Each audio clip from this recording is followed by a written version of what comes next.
Здравейте, скъпи мои, на канала Magic Soul. Сега ще направя едно видео на тема съдбата за нас. Нека видим какво е подготвила съдбата за вас. За вас двамата, за вас като човек. Нека видим какво е подготвила съдбата за вас.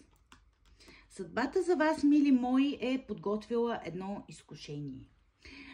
Нека видим какво е това изкушение, което ви е подготвила съдбата.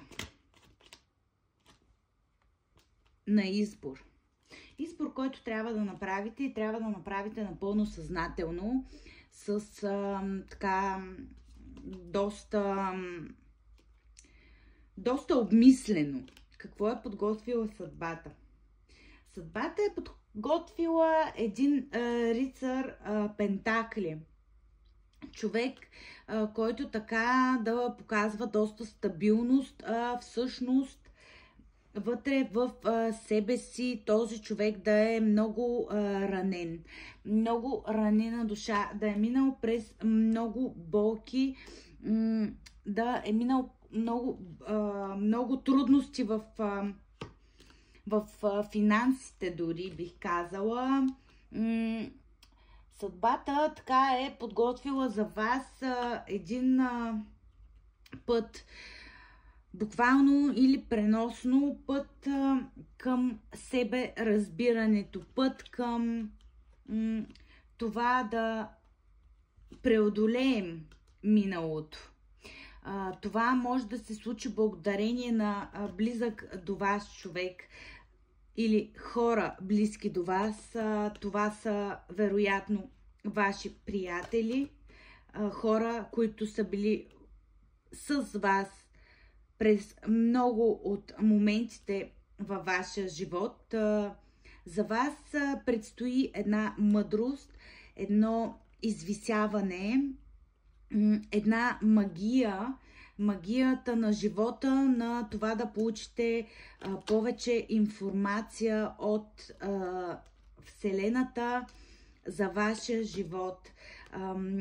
За вас Вселената е подготвила вероятно една така почивка, заслужена почивка след дълги вътрешни борби в вас и една идея за обновление на вашия живот. Обновление по страшния съд, обновление за нещо, което така в миналото доста сте желали да имате, мили мои. Доста сте искали да балансирате себе си в емоционалната сфера, бих казала. Да си тръгнете от там, откъдето вече не получавате това, което искате, за да търсите любовта вътре в себе си, мили хора. За да искаме любов от другите, първо трябва да я даваме на себе си и да я показваме към себе си. Вероятно е съдбата да ви е подготвила едно, отново казвам, пътуване. Буквално или преносно пътуване по света, пътуване с себе си. Ето, при някои от вас е да пътувате във вътрешните пластове на душата си, чрез медитации най-вероятно. Тук така, както виждам, повече жени ме гледат. Жени, които са много различни сами по себе си, но и доста еднакви, така да го кажа. Жени, които са много много специални дами. Наистина много специални дами ме гледат тук. Жени с много силна интуиция. Жени, които винаги са усещали нещата такива, каквито са. Дори света да е казвал това еди си как, вие имате вътрешното усещане кое е истинност и кое не е. Това е, което така виждам за вас.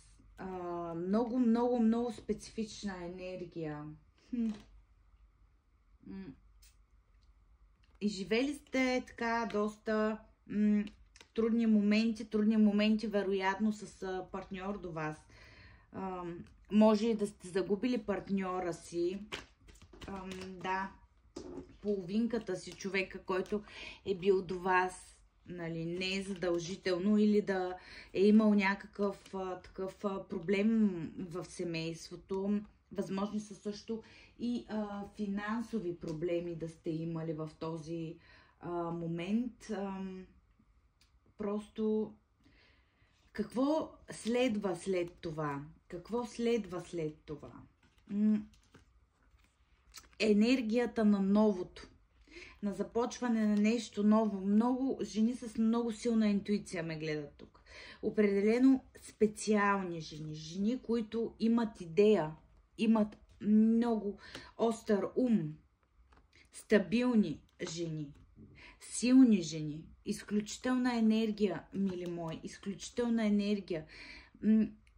Хора, които когато си пожелават нещо, Господ ги чува. Господ чува всички ни.